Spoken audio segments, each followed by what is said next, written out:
Hello everyone. Installing Anaconda or Miniconda is pretty easy and straightforward. Installing Miniconda distribution would help us install Python, Conda, which is a package or environment manager as we know.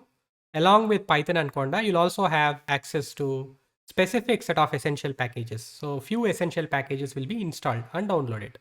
Whereas from Anaconda distribution, you will have Python, Conda, and 250 plus other scientific packages which will consume lot of disk space on your machine. And hence I have encouraged you to install Miniconda distribution rather than installing Anaconda. You can simply go about clicking any of these links depending on the platform that your machine is, right? So if you are running on Windows OS, then please click on this particular link in order to download the installer. If you are running on Mac OS, please click on this particular link, 64-bit version of package.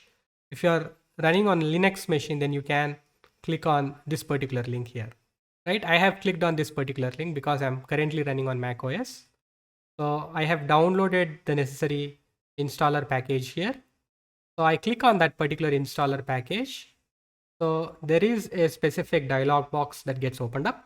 I click on continue and you just go through this particular information that's provided to you. You'll understand what are the different packages that are included in this installation of Miniconda.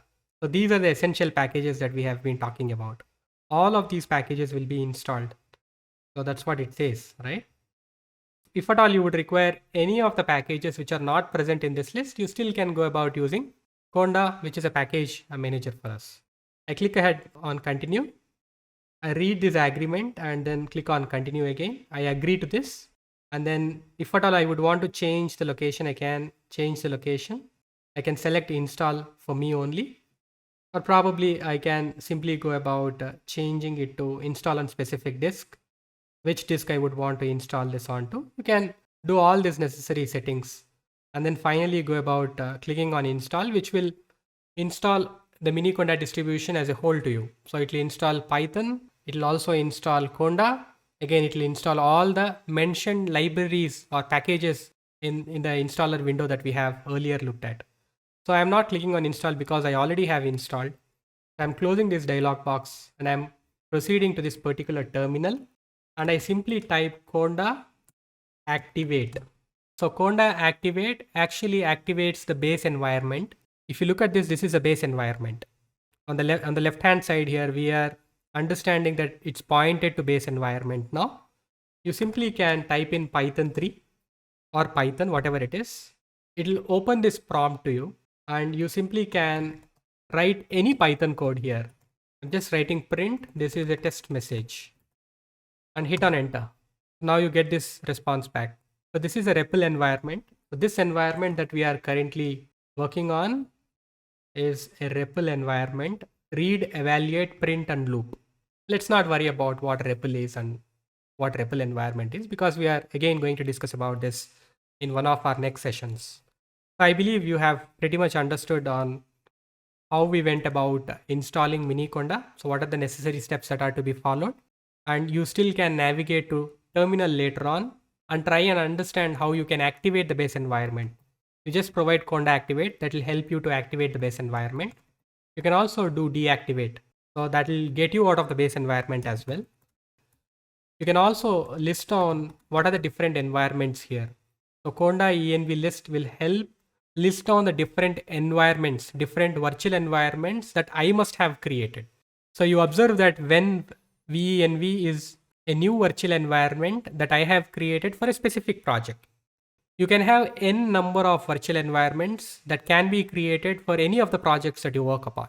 Right? So base environment is the environment that you get with Anaconda or Miniconda installation. That's the difference between base environment and any user defined virtual environment. Okay. You always can navigate to any of these virtual environment. You can activate any of these and specifically look at executing Python code by opening up Python shell. So I have opened up Python shell by typing in Python 3 and I simply can write any Python code here and try and interpret what it is. So in order to exit from this particular prompt, I give exit. Okay, I can clear the screen as well by typing in clear here. You basically can perform additional activities like probably install a specific package like using the package manager, which is conda here, conda install a specific package. Like if you are trying to install NumPy and a specific version of 1.2.2, then you can simply type in this particular command in your terminal, which will help you install the package that you are looking for and the version of that package that you are looking for into your environment. So let's not look at any of this for now, but I just wanted to give you a heads up on how this overall perspective would look like. Okay. So we have pretty much understood on how we install Miniconda distribution or Anaconda distribution. I'm providing links for both Anaconda and Miniconda installation. Please choose your own requirement. Like if you are having sufficient disk space allocated in your local machine, you simply go about installing Anaconda. That should not make a big difference at all. Okay, provided that you are having sufficient storage capacity as well as RAM on your machine. Okay, so that's all in this particular session, and thanks for watching.